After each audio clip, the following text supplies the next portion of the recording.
तो रहा है रवि।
हमारे जल्दी पार किया,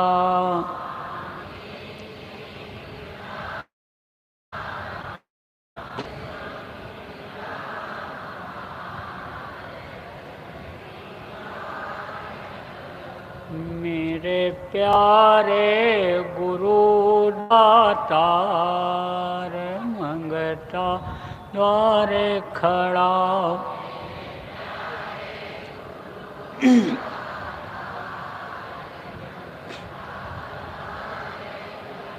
मैं रहा पुकार।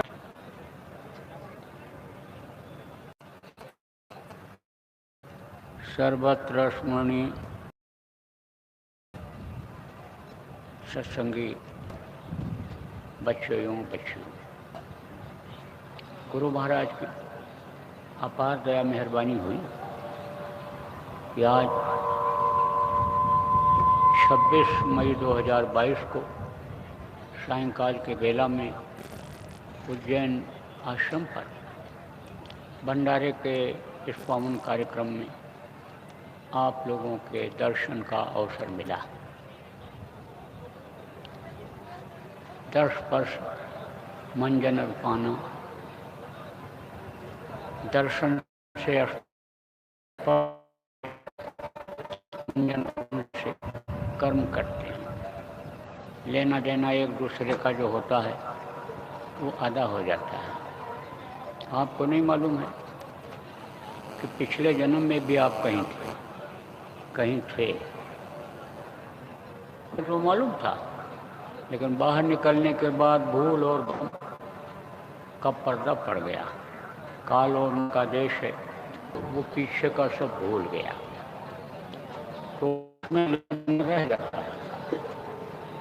लेना देना किसको कहते हैं? जैसे आपने अपने लड़के को पढ़ाया लिखाया, मेहनत किया, नहीं पैसा है गाय बैल बेच दिया, ज़मीन गिरवी रख दिया, जेवर गिरवी रख दिया, पढ़ाया लिखाया और चला गया नौकरी करने, दूसरे देश में चला गया, दूसरे बड़े शहर में चला गया। रुपया पैसा तो भेज देता है लेकिन सेवा नहीं करता है। आप बुढ़े हो गए, बीमार हो गए, सेवा नहीं करेगा।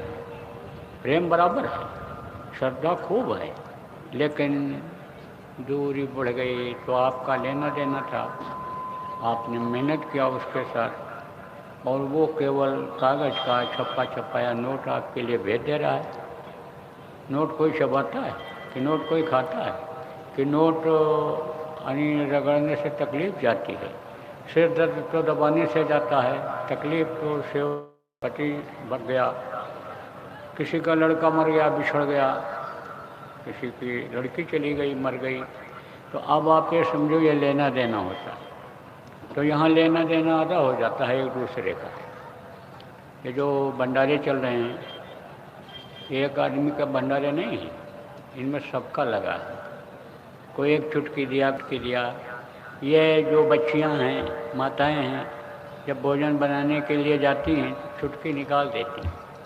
तो ये भंडारे सिर्फ चुटकियों से चलती हैं, इसमें सेठ साहूकार का नहीं लगता। सेठ साहूकार तो ऐसे भी लोग हैं कि जो सारे भंडारे को एक ही आदमी चला सकते हैं, लेकिन नहीं, संत मत में ऐसा नहीं होता है, सबका लगता है, कर्जा अदा कराया जाता है। अब जो सेवा भी कर दिया, नहीं कुछ दे पाया, परोस के खिला दिया, सफाई कर दिया, पानी की व्यवस्था कर दी, उसी में अदा होता है। किसी ने किसी को कटे पाप कहें वेद पुराना, तो अब ये समझो कि ये वेद और पुराण सब ये साक्षी हैं, इसके बताते हैं कि इससे कर्म करते हैं, लेना देना अदा होता है।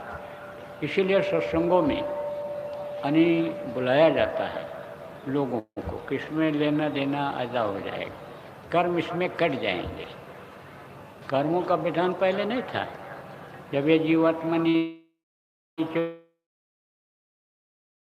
स्वच्छ और साफ थी और उस समय पर सतयुग का युग था, उस समय पर लोग ध्यान लगाते ही ऊपरी लोकों में चले जाते थे। आप समझो सतयुग योगी सब विज्ञानी और कार्य है ध्यान करें भोपरान, ध्यान लगाते ही पार हो जाते थे, चले जाते थे। लेकिन जब यह कर्म बना तो ये जकड़ बढ़ गई और वो जो पावर थी, शक्ति थी, वो लोगों की क्षीण हो गई। आप ये समझो युग बदलता गया, समय बदलता गया, परिस्थितियाँ बदलती गईं और यह जो कर्मों का आवरण है, पर्दा है, वो मोटा होता चला गया। अब इस समय कलयुग में तो कर्मों का पर्दा इतना मोटा है कि मोटी दीवार क्या हो, क्योंकि जान ही नहीं पाते हैं कि अच्छा क्या है, बुरा क्या है, उसका कारण क्या है। सत्संग में नहीं आते हैं। सत्संग आप समझो लोग सुनाते भी तो सुनते भी, लेकिन जान नहीं पाते, समझ नहीं पाते कि आखिर वास्तविकता क्या है, असलियत क्या है, यह आत्मा क्या है, परमात्मा क्या है, मनुष्य शरीर क्या है, ये देवी देवता कौन है। किसी ने पत्थर को बता दिया ये देवता है, किसी ने स्नान करोगे, स्नान करोगे, क्षिप्रा में स्नान करोगे, देवता खुश हो जाएंगे, धन पुत्र परिवार में बढ़ोतरी कर देंगे। तो बताते तो हैं लोग, लेकिन जिसको जितनी जानकारी होती है उतना ही वो बताते हैं और उतना ही लोग जान पाते हैं। तो आप ये समझो, कहा गया है कि जो तू सींचे मूल को, फूले फगे आघाए, पात पात को सींचते, पेड़ को दिया सुखाए। ये पेड़ होते हैं, पत्ते पत्ते में पानी डालो तो पेड़ सूख जाएगा, और जड़ में पानी डाल दो जिसको मूल कहते हैं तो हमेशा हरा रहेगा। तो इस मनुष्य शरीर को भी वृक्ष की संज्ञा दिया समझाने के लिए महात्माओं ने कहा ये भी एक पेड़ की तरह से है। आप ये समझो इसमें भी मूल है, तो समझो ये इसमें भी शाखाएं हैं। मूलाधार चक्र संतों ने बताया, बुधा चक्र जिसको कहते हैं, वहीं से अनिश शरीर का संचालन होता है। शरीर की रचना कैसे हुई है थोड़ा सा अभी आपको मैं बताऊंगा, तो रह जाएगा अगले सत्संग में होगा। 2-3 दिन का जो ये सत्संग चलेगा कोशिश करता हूँ बताने के लिए। तो आप ये समझो मूलाधार चक्र है, तो यह मूल है इस शरीर को चलाने के लिए। यहीं से अन्य समझो कि निकली हैं, पिंगला पिंगला सुषुम्ना, ये 3 मुख्य रूप से नाड़ियाँ हैं और इनकी शाखाएं हैं। 72,000 नसें हैं, आप ये समझो इसमें। तो आपको समझने की ज़रूरत है कि कहते हैं कि मूले ब्रह्म, आप ये समझो जब बहुकालीन सत्संगा पंगा जब अब हर तरह की है, तो जानकारी जब नहीं होती है तो अंधेरे में भटकता रहता है। अंधेरे में क्या होता है, भटकाव होता है, और उजाला मिल जाता है तो आदमी आगे बढ़ जाता है। तो आपको समझने की ज़रूरत है कि वो गणेश जी का स्थान है मूलाधार चक्र, और आप ये समझो यहीं पर अन्य देवता भी हैं, वरुण देवता भी हैं, इंद्र देवता भी हैं। चक्र है ये, 4 चक्र हैं, चारों चक्रों पर देवता का स्थान है और इनकी जो है देवियाँ भी हैं। आपके जैसे जो मूलाधार चक्र पूरब की तरफ है, इंद्र और शशि, ये उनकी